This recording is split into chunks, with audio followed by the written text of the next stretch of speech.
এরকম হেলদি তেল ঝাল ছাড়া খাবার, সুস্বাদু খাবার সকাল বিকেলের নাস্তা, বাচ্চাদের টিফিন হিসাবেও দিতে পারেন, খুবই মজাদার। আর এই কুরবানির ঈদে কিন্তু এরকম যদি জুড়া মাংস থাকে তাহলে তো কথাই নেই, এর স্বাদ কিন্তু দ্বিগুণ বেড়ে যাবে, এতটা সুস্বাদু হয়ে থাকে। এরকম নাস্তাগুলো কিন্তু এই গরমে খেতে খুবই ভালো লাগে, পরিবারের সবাই খুব পছন্দ করবে এরকম নাস্তা যদি বানানো হয়। আর আমি এটা কি দিয়ে বানিয়েছি সেটাই আপনাদের সাথে শেয়ার করব।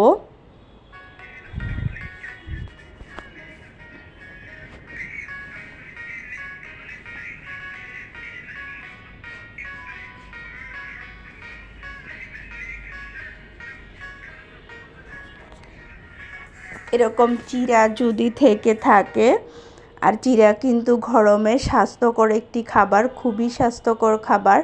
তো বাচ্চারা কিন্তু এইভাবে চিড়া খেতে চায় না, যদি চিড়া দিয়ে অনেক কিছু বানিয়ে দেওয়া যায় তাহলে কিন্তু তারা খুবই পছন্দ করে। তো আমি কিন্তু এখানে 1 কাপ চিড়া নিয়েছি আর 2 কাপ চাউল নিয়েছি, কারণ চাউলের পরিমাণটা একটু বেশি দিতে হয়, চিড়ার পরিমাণটা একটু কমই দিতে হয়। তো চিড়াটা আমি আগেই ধুয়ে ভিজিয়ে রেখেছি, দেখুন ফুলে কিন্তু ডবল হয়ে গেছে। তো এখন আমি সবগুলো ব্লেন্ড করে নিয়েছি, চাউল আর চিড়া। আসসালামু আলাইকুম, সকলে কেমন আছেন? আশা করি আল্লাহর রহমতে ভালো আছেন। যে যেখান থেকে আমার ভিডিওটি দেখতেছেন প্লিজ একটা করে লাইক দিয়ে ভিডিওটি দেখা শুরু করবেন। তো চিড়া আর চাউল কিন্তু আমি একসাথে ব্লেন্ড করে নেব, ব্লেন্ড করে তারপরে ফিরে আসতেছি আপনাদের মাঝে। তো এই চিড়া দিয়ে এই নাস্তাটি বানালে কিন্তু অনেক ফুলকো হয়ে থাকে আর খুবই মজাদারও হয়ে থাকে।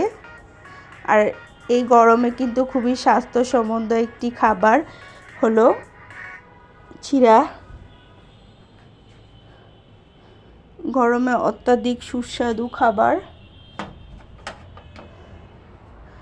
সো আমার ব্লেন্ড করা হয়ে গেছে, এখন আমি এটাকে একটা পাতিলে ঢেলে নেব, ঢেলে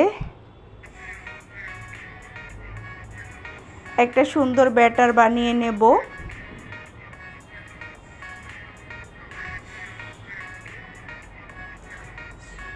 সো আমি পাতিলে ঢেলে নিয়েছি, এখন এর মধ্যে লবণ দিয়ে দিচ্ছি, পরিমাণ মতো লবণ দিয়ে এটাকে সুন্দর একটা ব্যাটার বানিয়ে নেব, মানে পাতলাও না ঠিক আর অতটা ঘনও হবে না।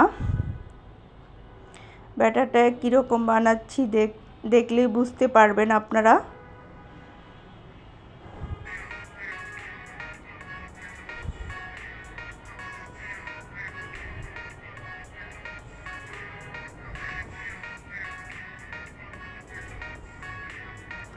তো আমার আরও কিছু পানি লেগেছে, তাই আমি কিছু পানি অ্যাড করে দিয়েছি, বেশি ঘন হয়ে গেছে তাই এতটাও ঘন রাখা যাবে না।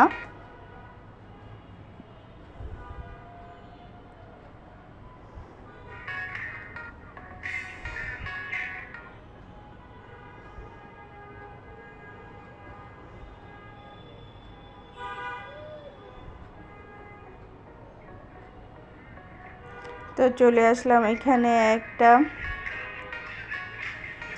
বসিয়ে, এটার মধ্যে এখন বানিয়ে নেব সবগুলো।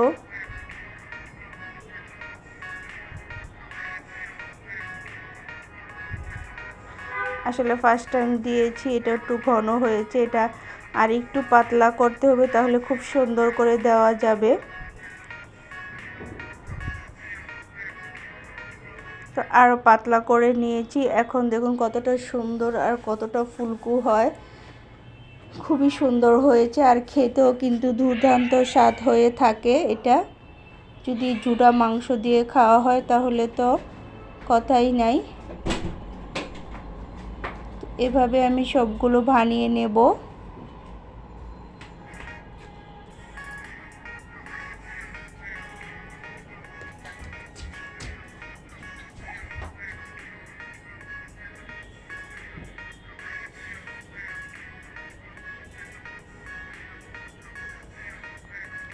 কতটা সুন্দর করে উঠে যায় আর কতটা সুন্দর হয় দেখতে, একদম রোয়া রোয়া জালি জালিদার হয়ে থাকে।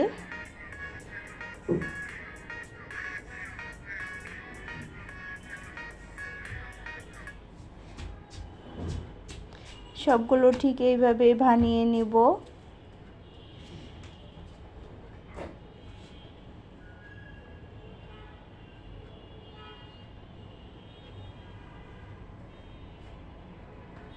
দেওয়ার সাথে সাথেই দেখছেন কতটা একদম ফাঁকা ফাঁকা হচ্ছে, কি সুন্দর দেখতেও কিন্তু খুব ভালো লাগে, খেতেও যেমন স্বাদ দেখতেও খুব ভালো লাগে। আর এখানে আমি কিন্তু মাংস রান্না করেছি, সেই মাংসগুলো জুড়া করেছি। এই মাংসগুলো আমি জুড়া মাংস দিয়ে এই হেলদি খাবারটা খাবো, তাই একদম এই মাংসটা রান্না করতে করতে করতে করতে একদম মানে জাল দিতে দিতে ঝুটা করে নিয়েছি। সেই ঝুটা মাংস দিয়েই এই খাবারটা খেলে ভালো লাগে। তো ওইদিকে আমি এটা বানিয়ে নিয়েছিলাম আর এদিকে মাংসটাও রান্না করে নিয়েছি। সো মাংস দিয়ে খেতে কিন্তু বেশি ভালো লাগে। এটা ভর্তা দিয়েও খাওয়া যায়, বিভিন্ন রকম ভর্তা হলেও কিন্তু খুব ভালো লাগে, খুবই সুস্বাদু হয়। ভর্তা দিয়েও খেতে ভালো লাগে বা ভাজি সবজি অনেক কিছু দিয়েই খাওয়া যায়।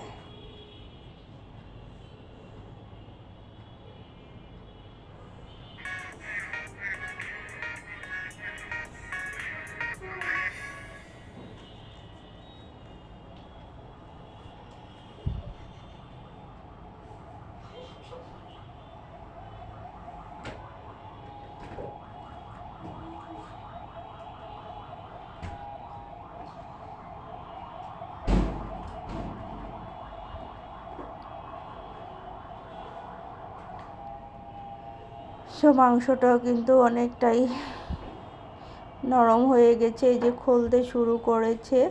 এটা ঝাল দিতে দিতে দিতে একদম শুকনো করে নেব। আর এই যে শুকনো হয়ে গেছে, পাতিলে কিন্তু এত শুকনো মাংস জাল দেওয়া যায় না, তাই কড়াইতে আবার ঢেলে নিয়েছি। ঢেলে এখন এটাকে একদম শুকনো শুকনো করে নেব।